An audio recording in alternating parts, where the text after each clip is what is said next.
Bonsoir à tous, bienvenue sur le plateau Equinoxoir, votre décryptage quotidien de l'actualité de lundi à vendredi, 19h, 21h, 18h. 20h en temps universel, alors que sa dernière apparition publique remonte au 23 novembre 2023. Lors de la session de novembre au Sénat, Marcel Nyat Djifendi est de retour au pays après plusieurs mois d'absence. Ces absences très remarquées lors de la traditionnelle cérémonie de présentation de vœux au chef de l'État en janvier dernier et à l'occasion de l'ouverture de l'actuelle session de mars au Sénat commençaient à inquiéter et susciter des interrogations.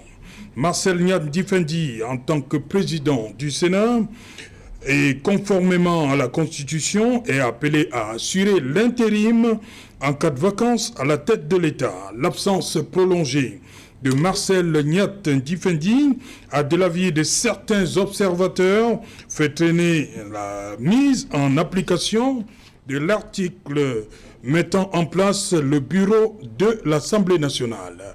Et également du côté du bureau du Sénat, du même que celui de l'Assemblée nationale.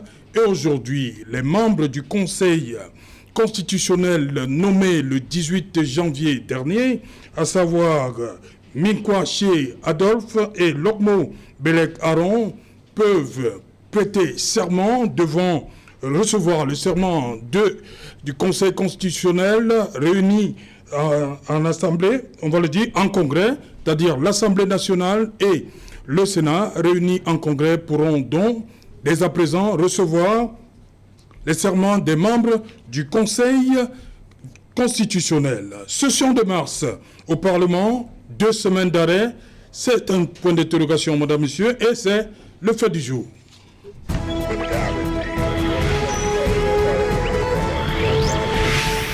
Session de mars au Parlement, 2 semaines en arrêt, une interrogation, madame, monsieur. Nous allons essayer de comprendre ce qui s'est passé de ce côté-là pendant 2 semaines, et au Sénat et à l'Assemblée nationale. Pour en parler, nous avons en plateau Basile Togo.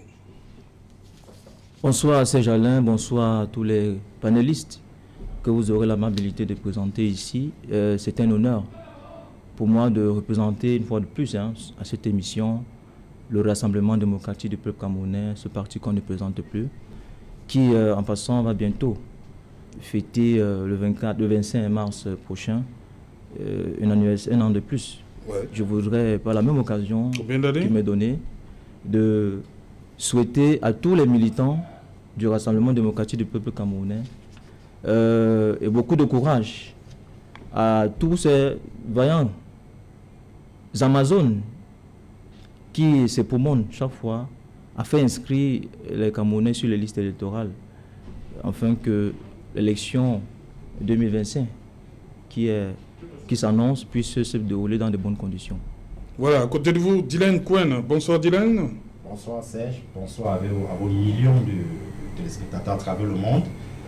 Et j'ai saisi également cette opportunité pour effectivement envoyer un message à l'endroit de tous les compatriotes qui, aujourd'hui plus que jamais, sont plus intéressés à la question de la succession à la tête de l'État.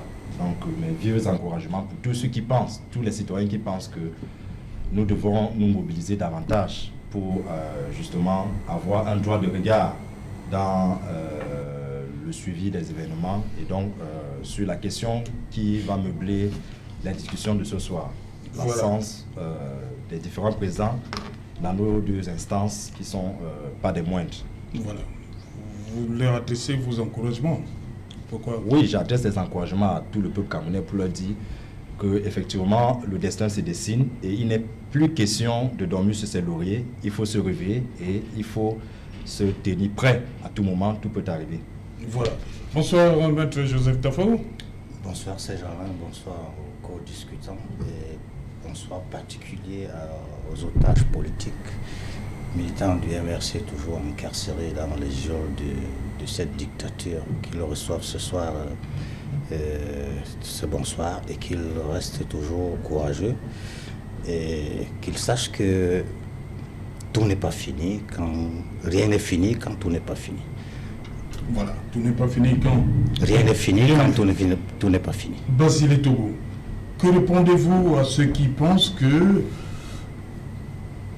il fallait attendre le retour du président du Sénat, Marcel Nyandi Fendi, pour qu'il y ait élection du bureau définitif, à la fois à l'Assemblée nationale et au Sénat? Que répondez-vous à ceux qui pensent ici? M. Jalin, pour répondre à cette question, je vais faire deux grilles d'analyse. Ouais. Ma première grille d'analyse va se poser sur les sessions parlementaires. Oui. Et la deuxième grille d'analyse va se poser sur les principes des services publics. En ce qui concerne les sessions parlementaires, il faut dire qu'il y a deux types de sessions parlementaires, à savoir la session ordinaire et la session extraordinaire. Oui. La session ordinaire est une session qui se tient 3 fois par an, au mois de juin, au mois de novembre, au mois de mars, pour une durée maximale de 30 jours. Et la session de juin est généralement une session qui est consacrée aux rectificatifs budgétaires. La session de novembre est une session qui est généralement consacrée à l'adoption du budget de l'exercice suivant. Et la session de mars est une session généralement statutaire, session dans laquelle on procède à l'élection des membres du bureau du Sénat et du Parlement. De l'Assemblée nationale. Et de l'Assemblée nationale. La session extraordinaire est une session qui est convoquée soit par le président de la République, soit par les 1/3 des parlementaires pour une durée de 15 jours. Et il me semble que la session de mars, qui est une session statutaire, a été convoquée le 5 mars et s'achève le 5 avril. Donc nous sommes encore dans les temps, dans les délais. Le deuxième élément que je veux convoquer ici, c'est les principes des services publics. Dans les services publics, il faut noter qu'il y a le principe de neutralité, de transparence, le principe de mutabilité, le service d'égalité et le principe qui nous intéresse ici, c'est le principe de continuité du service public. Dans le service de continuité du service public, cela voudrait dire que le service public continue à fonctionner à l'absence même de l'autorité hiérarchique. C'est la raison pour laquelle les Camerounais peuvent aller dans un commissariat, même si le commissaire n'est pas là, le commissariat continue de fonctionner. Non, restons au Parlement. Allons pas au commissariat. Non, c'est ça, ces exemples. Non, restons. Et en ce qui concerne, le bureau du Sénat, nous avons remarqué que malgré l'absence du président du Sénat pendant les vœux du 6 janvier 2024, le Sénat a été conduit, n'est-ce pas, par le vice-président du Sénat. Le premier vice-président. Le premier vice-président du Sénat. Cela voudrait dire que il y a une continuité du service. Il y a une continuité du service et ce n'est pas l'absence du président du Sénat, fut-il président du Sénat. Pourquoi il n'y a pas eu élection du bureau comme il y a qui bloque. Il n'y a pas eu élection du bureau parce que les informations qui me sont parvenues font état de ce que le quorum n'a pas été atteint.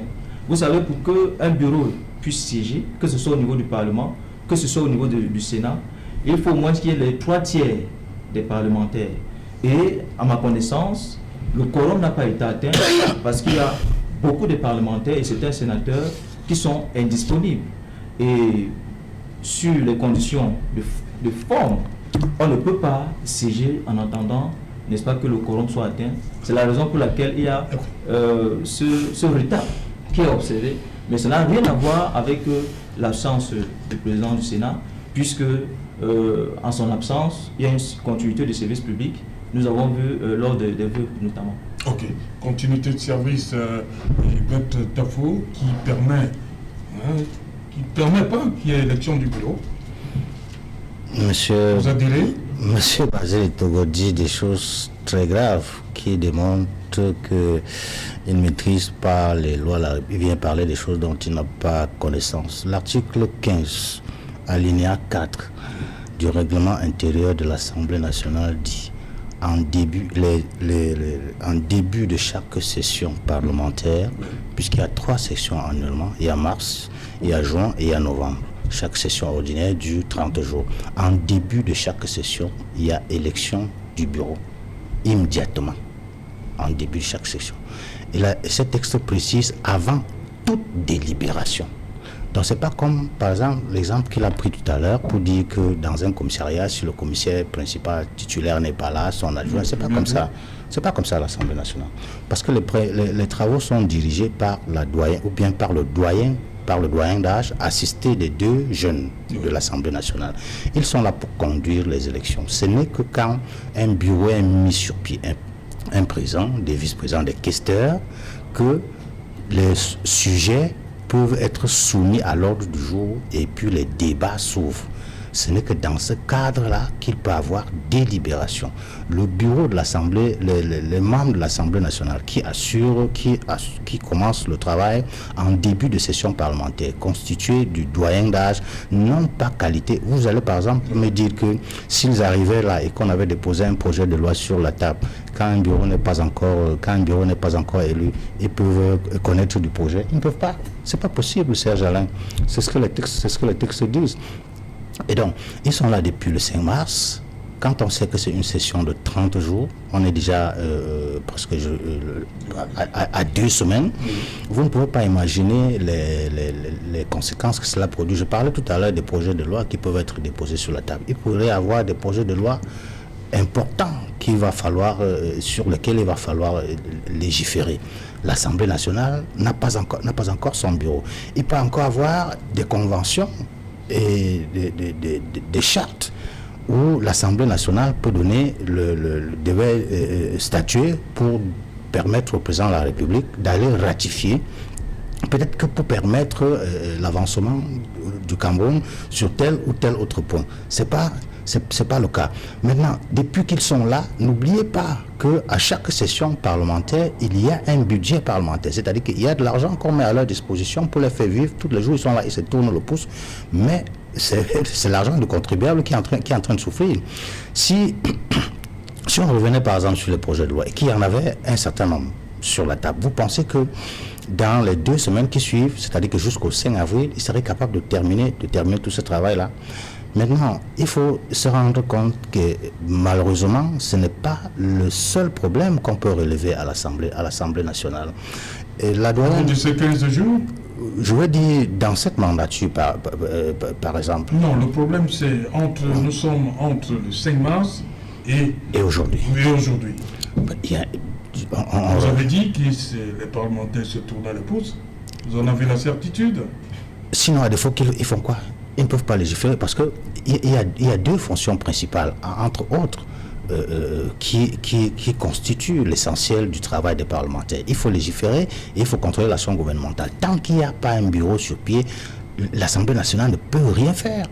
L'Assemblée nationale ne peut rien faire parce que les travaux sont dirigés par le président de l'Assemblée, par le président de l'Assemblée nationale. Donc, à défaut de pouvoir mettre sur pied un bureau, ils ne peuvent rien faire. Et du coup, tout ce qui était prévu dans cette session va être plombé parce qu'on se pose la question de savoir si, je parlais de projet de loi tout à l'heure, si on a par exemple déposé sur la table de l'Assemblée, ils ne peuvent pas légiférer, ils ne peuvent même pas débattre.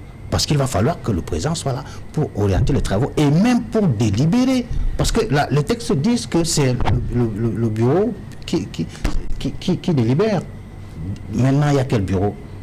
Et les textes sont clairs également pour dire que le doyen d'âge met sur pied des structures pour l'élection d'un nouveau bureau. Parce que le bureau se renouvelle à chaque session parlementaire. C'est-à-dire que comme ça dure 5 ans, chaque année, en début de session, il doit y avoir une élection. Voilà, Dylan Cohen, vous également, vous pensez que cette absence du président du Sénat a provoqué une espèce de blocage au niveau de l'Assemblée et du Sénat?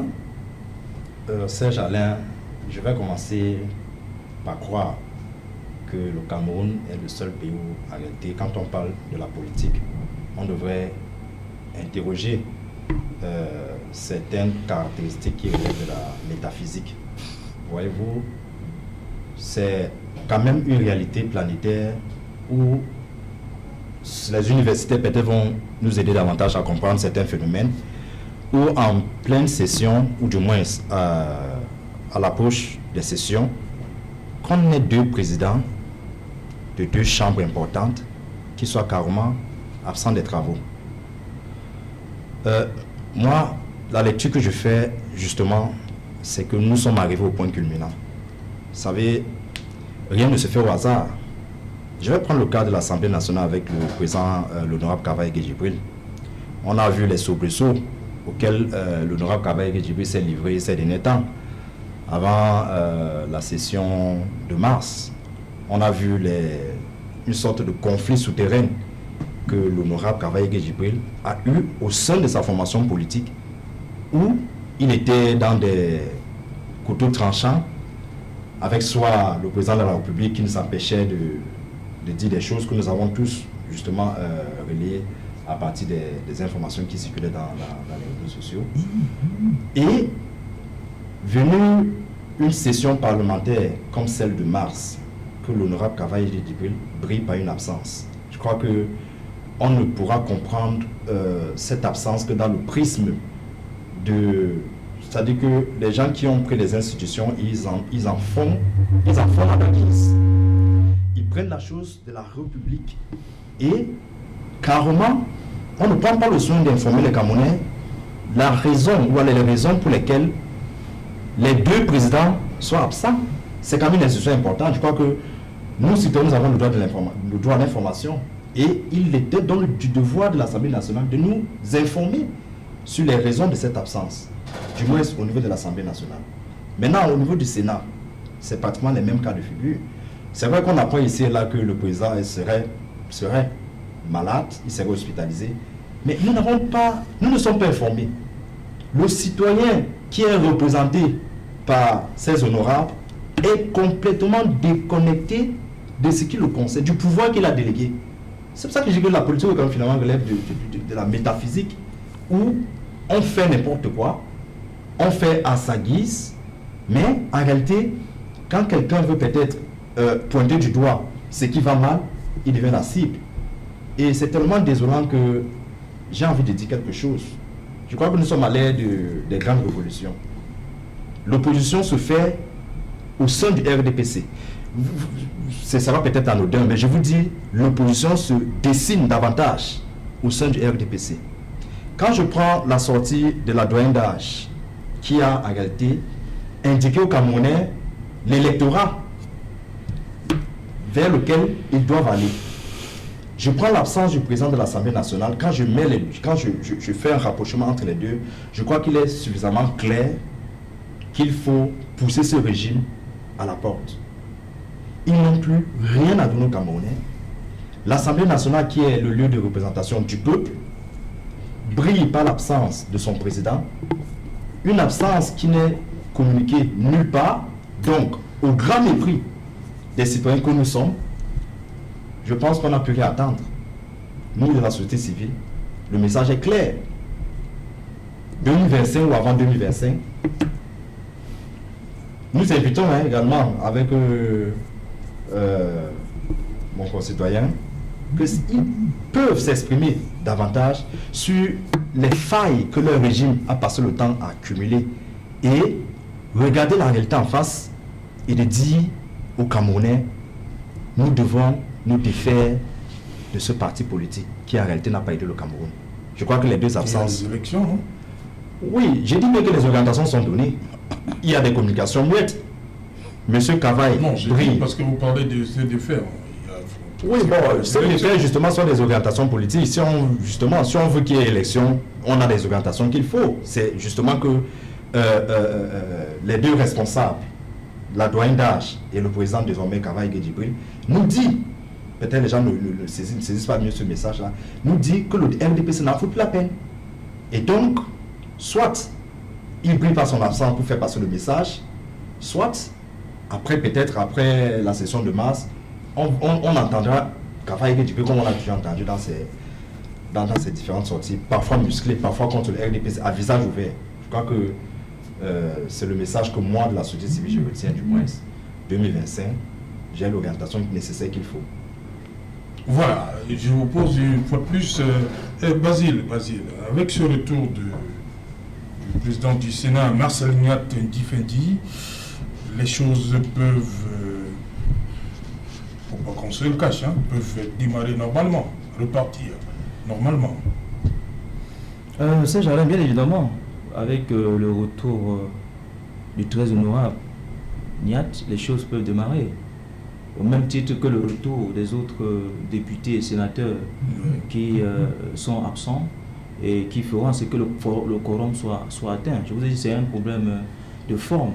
On ne peut pas organiser une session si le quorum n'a pas été atteint. Et je parle ici d'autorité parce que nous avons les sénateurs, nous avons les députés qui nous ont donné ces informations-là. Je ne sais pas sur quoi un parti politique qui n'a pas participé à une élection, qui n'a pas de députés, qui n'a pas de sénateurs, peut donner des informations erronées comme ça au peuple camerounais. Il disait s'appuyer sur le règlement intérieur du Sénat et de l'Assemblée nationale. Oui, mais je suis surpris de la manière dont il essaie d'argumenter. Sur la place publique, tout le monde peut consulter. Je suis surpris parce que s'ils avaient un sénateur, s'ils avaient un député, il aurait donné la véracité de ce que je suis en train de dire tout à l'heure, que c'est parce que le quorum n'est pas éteint que la session n'a pas pu siéger. Mais les travaux continuent toujours à fonctionner. Et on est dans les délais réglementaires prévus par la loi. Je vous ai dit que la session de mars, c'est une session qui fait en principe 30 jours. Et nous sommes aujourd'hui au 15 jours. Donc ça veut dire qu'il y a encore 15 jours et que les travaux vont se dérouler jusqu'à terme. Je ne vois pas pourquoi est-ce que nous devons en faire un problème. Je ne vois pas pourquoi est-ce qu'on doit en faire un problème. Et il y a souvent des retards qui sont observés. Restons sur... L'article 16 de la Constitution est clair. Au début, c'est bien indiqué, au début de chaque législature, voilà, l'Assemblée nationale se réunit de plein droit en session ordinaire dans les conditions fixées par la loi. Ça, c'est l'alinéa 1. L'alinéa 2, chaque année, l'Assemblée nationale tient 3 sessions ordinaires d'une durée. À l'ouverture de la première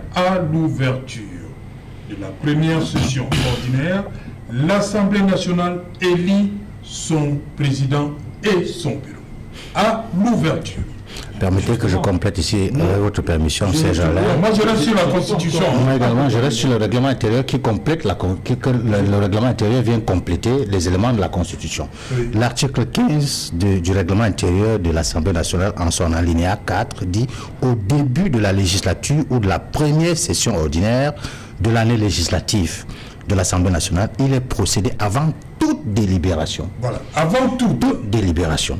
Et sous réserve des dispositions de l'article 14 ci-dessus, à l'élection du bureau définitif. C'est pas nous qui le disons. Donc, ils sont absents. Avant toute délibération. J'étais donc en train de dire, avant que je me fasse couper sur la question, j'étais en train de dire que c'est un problème de quorum. C'est un problème de quorum. Et je pense que l'arrivée, le retour du très honorable Niat, et ainsi que les autres... Là, le quorum sera atteint. Nous espérons que le quorum soit atteint. Et je veux par là dire que j'ai même un ami qui est sénateur, qui a d'un parti de l'opposition dont je ne voudrais pas citer ici, qui a profité d'une absence, qui a bénéficié d'une absence pour aller enterrer, n'est-ce pas, son épouse qui est décédée du côté du nord. Il fait partie aussi de ceux dont l'absence a été remarquée et dont le quorum n'a pas pu, n'est-ce pas, être atteint, afin que l'Assemblée nationale et le Sénat puissent valablement s'exprimer dans le cadre de la loi, notamment sur l'élection du bureau. Voilà.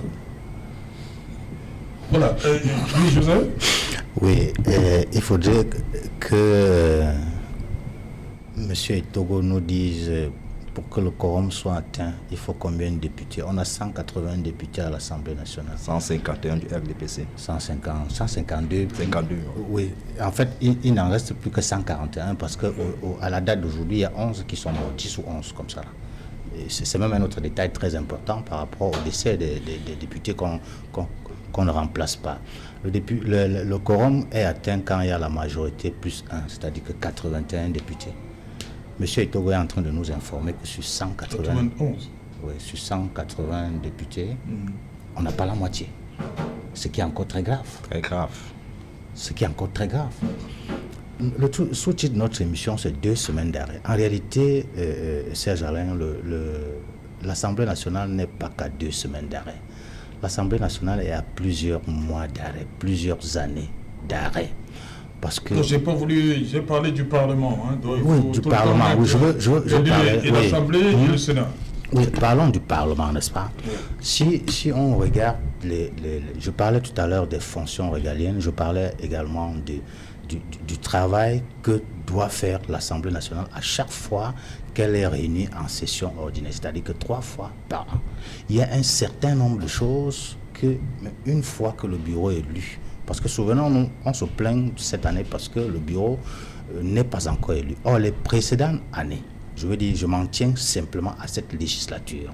Il y a 4 ans déjà, chaque fois le bureau était élu, mais malheureusement, il y a un certain nombre de choses que l'Assemblée nationale n'a pas pu faire et qu'elle aurait dû faire. Le fait de ne pas élire le bureau cette fois, ce n'est qu'une partie visible de l'iceberg.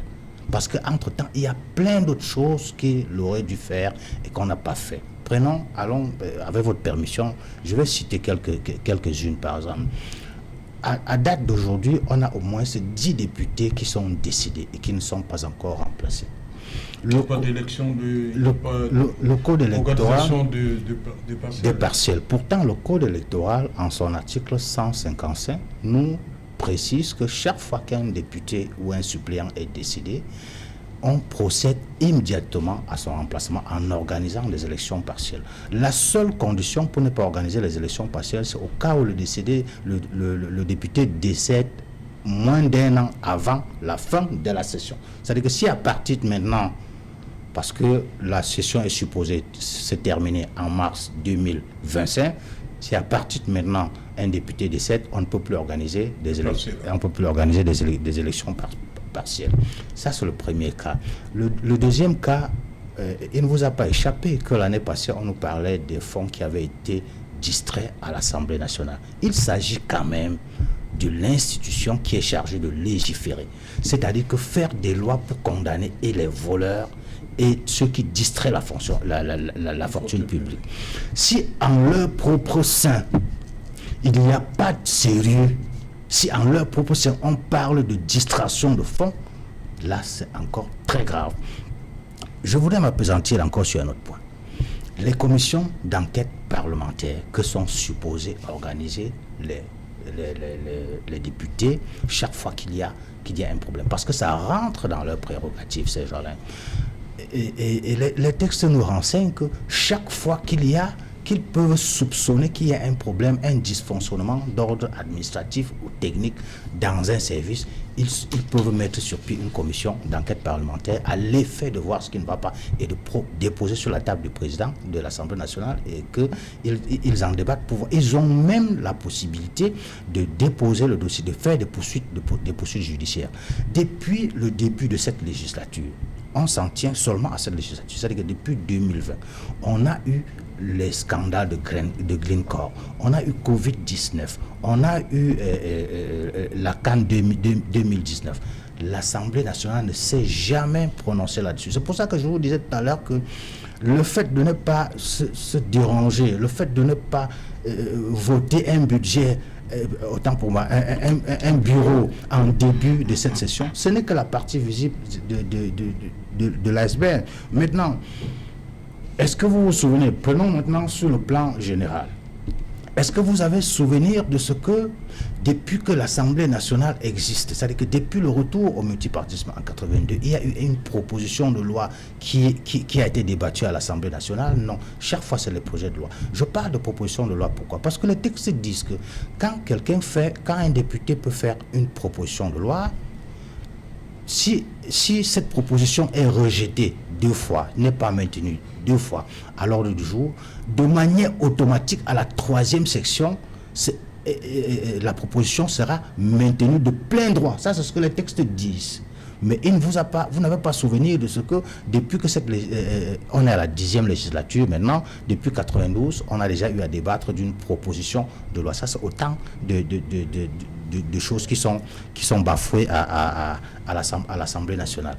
Maintenant, et quand vous réunissez tous ces manquements, vous comprenez que l'Assemblée nationale, du moins nos députés, n'ont pas encore compris ou n'ont jamais compris la responsabilité qui leur incombe, parce qu'ils sont quand même des représentants de la nation. S'ils ne se dérangent même pas à remplacer ceux qui sont décédés, ils ne se dérangent pas à voter des lois ou alors à être rigides, réglo, du moins à être des exemples dans la gestion des fonds qui leur sont destinés, vous comprenez qu'ils ne savent pas véritablement à quoi ils servent. C'est pas moi qui le dis. Vous mettez tout le monde, vous semblez mettre tout le monde dans. Lorsque vous suivez la doyenne d'âge, l'honorable Kouafégué, vous ne pensez pas qu'elle se démarque un tout petit peu de ce tableau-là que vous êtes en train de peindre? Je veux bien penser comme ça, que la doyenne veut se démarquer de ce tableau lugubre que nous présente l'Assemblée nationale. Sauf que les manquements, je veux dire, les problèmes que le Cameroun a rencontrés pendant cette législature, on n'a pas trop vu la doyenne d'âge se prononcer par rapport. Elle est quand même du parti au pouvoir, c'est-à-dire qu'elle avait la possibilité d'impulser, en tant que doyenne, d'impulser auprès de ses pairs dans les différentes commissions pour qu'on mette par exemple. Mais venez quand même le dire à l'ouverture. C'est beaucoup de courage, je dis que c'est bien. Nous sommes d'accord. On n'a pas vu. Demande, est-ce qu'ils ont fait ce qu'ils devaient faire, les députés? Elle pose cette question. Est-ce qu'ils sont allés ouvrir ces portes-là qui pouvaient donner satisfaction aux problèmes des Camerounais aujourd'hui? Mais le dire déjà, il faut reconnaître que c'est déjà quelque chose. Surtout un député à DPC. Oui, je ne suis pas en train de le dénier, Serge Alain. Je dis que c'est bien de l'avoir dit. Mais je dis, avant de l'avoir dit, elle a eu d'autres possibilités où elle pouvait se plaindre, parler normalement. Et je parlais de commission d'enquête parlementaire tout à l'heure et décrire cette situation. L'année passée, par exemple, on a vu les députés, les honorables Cabral Libi et Ninche tempêter devant le micro parce qu'ils se plaignaient de ce que le projet de loi sur la loi de finances ne leur a pas été donné à temps.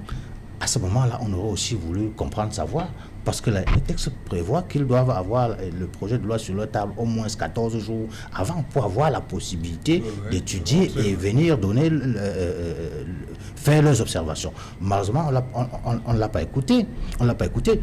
Il y a le passe bâtonnier Akeremona qui parle depuis dans les antennes du scandale de Glencore. C'est au cours de cette législature que ça a eu lieu. On aurait souhaité qu'avant ce discours, entendre Madame la doyenne d'âge prendre le micro à l'Assemblée nationale, dire « Je voudrais qu'on... » Elle a parlé l'année dernière de République de scandale. Elle a mis... plein de scandales, on a mis tout ça dedans. On sait que c'est la République des scandales, mais le député, il ne suffit pas de dénoncer. Le député est là pour poser des actes pour l'avancement de la société. Surtout qu'ils en ont les moyens, ils ont la possibilité, ils ont ce pouvoir-là. Sinon, ils n'auraient pas le droit de représenter nous, le peuple qui sommes en bas, parce que tout le monde ne va pas aller à l'Assemblée parler au nom de tout le monde. C'est pour ça qu'ils sont là. On voit aussi l'honorable Nietzsche dénoncer, il est tout seul. Voilà. C'est pour ça que d'autres disent que malheureusement... dénonce. Oui, c'est pour ça que... Elle se retrouve peut-être toute seule, mais elle a quand malheureusement même le courage de dénoncer. Oui. Voilà. Restons sur ce retour du président du Sénat, Nyat. Comme je l'ai dit, l'importance du Sénat, c'est très important que le président Nyat soit de retour et que le bureau se mette définitivement en place. Vous pensez, comme certains disent, est-ce qu'il est facile, pour faire simple, est-ce qu'il est facile de remplacer Nyat Ndjifendi Marcel? Est-ce qu'il est facile? Oui, c'est vrai que les regards sont définitivement orientés vers le Parlement. justement, surtout au niveau de la Chambre haute.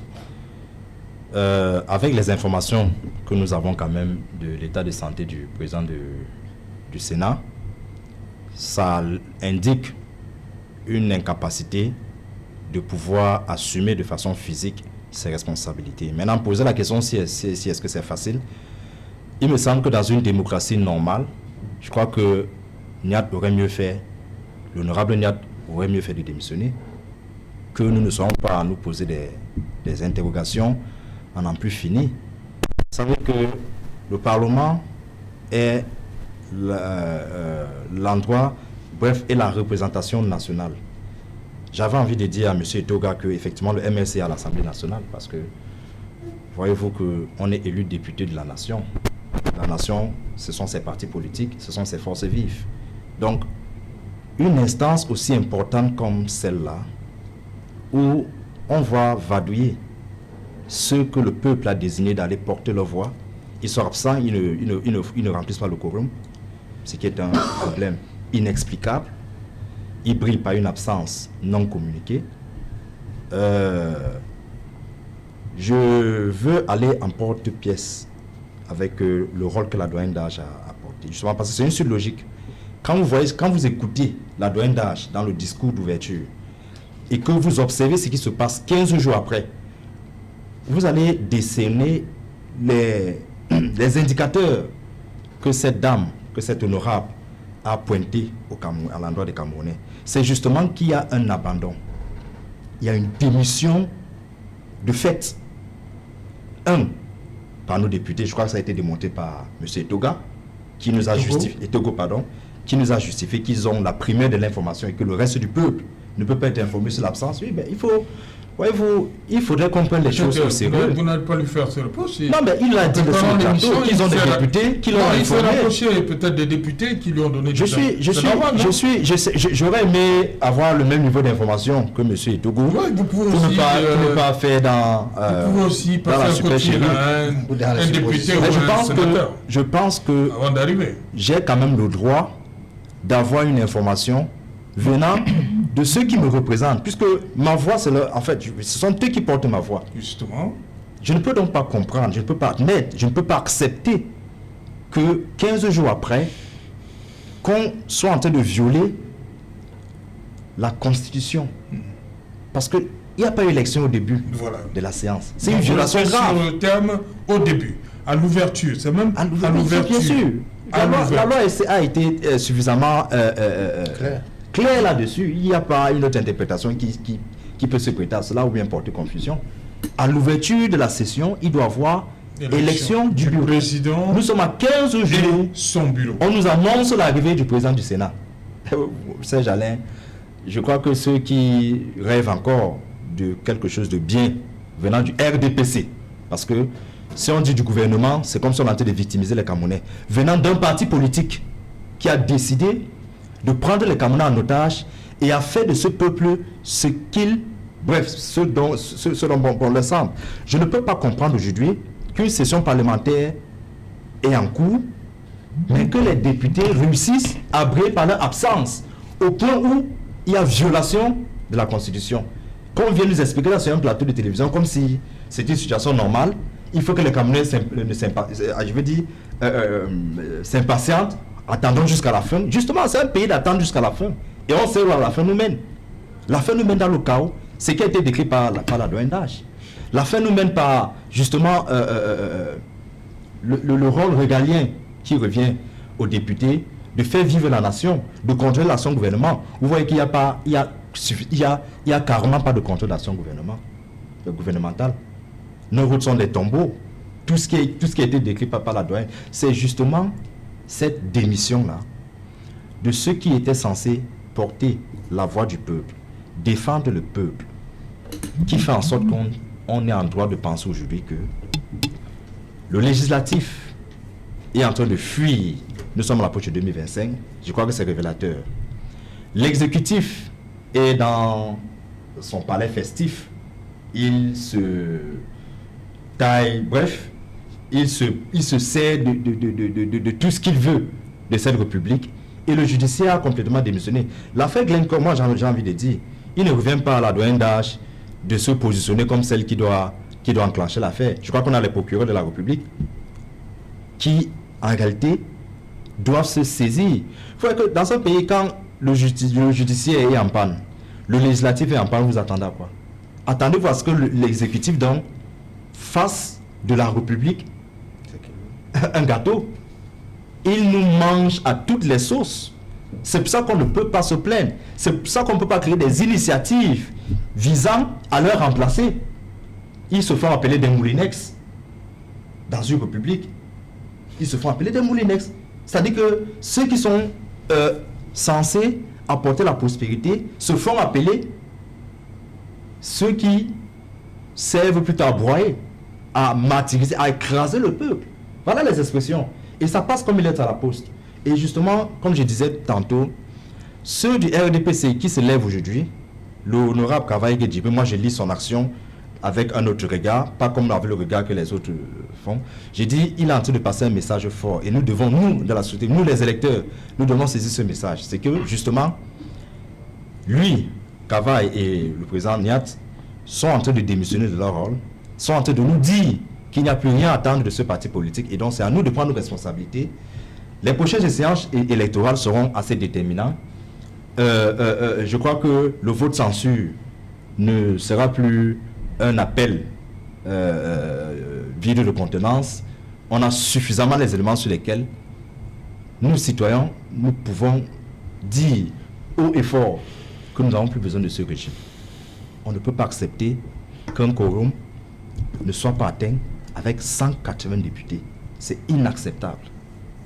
Je crois que je veux dire, il devrait avoir des voix dissonantes à l'intérieur du pays pour qu'on nous dise de quoi il est question. Est-ce qu'on peut marcher sur la Constitution à son bon vouloir? Est-ce que finalement la Constitution, qui sont nos lois sacrées, finalement sont foulées aux pieds parce qu'on porte la cassette du RDP, parce qu'on est ministre de la République? Je crois que toutes ces interrogations, on doit justement orienter nos regards et nos énergies pour avoir des réponses venant de ce régime.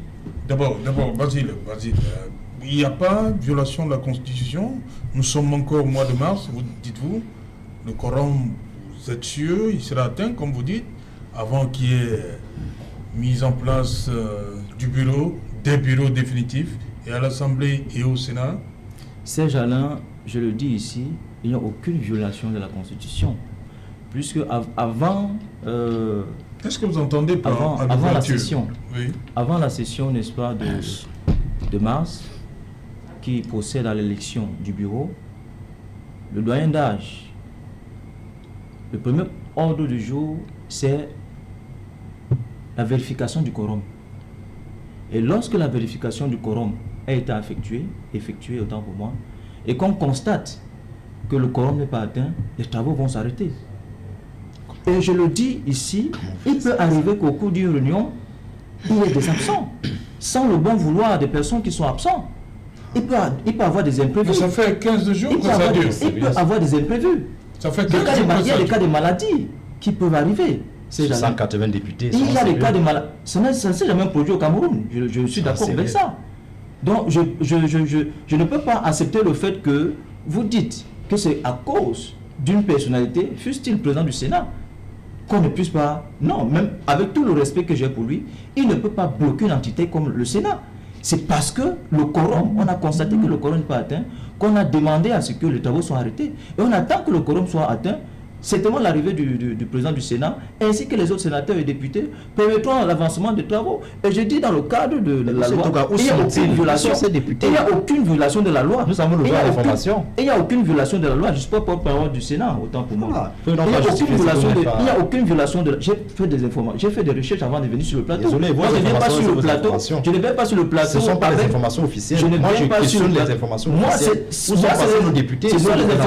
sont les informations que j'ai eues. Vous-même faites vos propres recherches. Moi, je m'interroge tout simplement. Mais c'est pas. Vous n'avez pas vous interroger. Moi, je ne suis pas votre banque à information. Non, je m'interroge.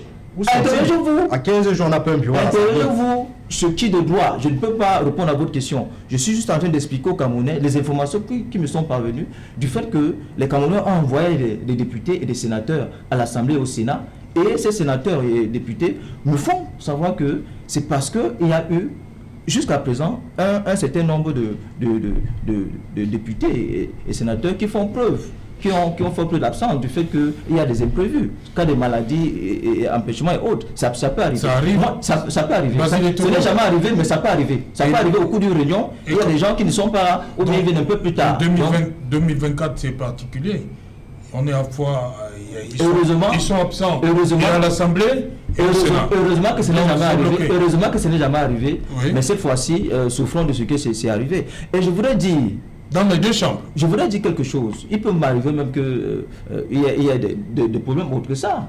Hein, il peut arriver qu'il y ait des problèmes autres que ça qui ne peut pas permettre que les gens, le Sénat et le Parlement puissent siéger. Je voudrais dire que, mais lorsque mon ami Kouan me fait savoir que le MRC, qui n'a pas participé à l'élection de 2020, a des députés et des sénateurs, je voudrais rire. Bon, j'ai dit qu'ils sont représentés. Ils utilisent l'article 15 alinéa 2 de la Constitution. Vous comprendrez que pas électé sur l'Assemblée nationale. N'ayant pas élu, on est député de la nation et donc des forces de la nation. Le RDPC est allé à l'élection présidentielle, à l'élection législative municipale de 2020, malgré le boycott qui a été appelé par les amis de M. Tafo. Nous sommes allés et nous avons eu le suffrage des citoyens, et je ne sache pas que le MS a été représenté dans cette élection. Donc vous ne pouvez pas... Au niveau de l'élection, je vous parle de la représentativité. Vous ne pouvez pas dire... À l'Assemblée nationale, je dis... où le MS est représenté à travers les fichiers. Dans le fichier, député de la nation. le MS n'a pas participé à cette élection, donc le MS n'est pas représenté. Donc la petite escamouche que vous voulez faire pour permettre à ce que le MS puisse se présenter à l'élection présidentielle en 2025. Ils ont bien vu, on n'a vu pas la mise sur pied de l'APC et autres. Donc, je pense que ce sont des choses qui ne vont pas se faire, parce que la loi est claire là-dessus. Un parti politique qui n'a aucun élu ne peut pas se présenter à une élection. Même si tous les députés démissionnent des autres partis politiques et vont dans ce parti-là, ils ne pourront pas se présenter. Donc il faut le savoir. Donc pour chuter, je voudrais dire qu'il est important de le savoir. Le Sénat continue à fonctionner malgré l'absence du président du Sénat. Nous avons vu les commissions qui ont été mises sur pied. Même au niveau international, il y a une commission de sénateurs qui allait rendre visite, je pense, aux parlementaires français. Donc, l'absence de NIAT ne met en aucun mal le fonctionnement du Sénat. Merci. Merci, Joseph. On va revenir après le journal. Dans un instant, Urin Gonomala pour le 20h le plus attendu de la planète. Et tout de suite après, qu'il en soit deuxième partie, ce sera le temps du débrief.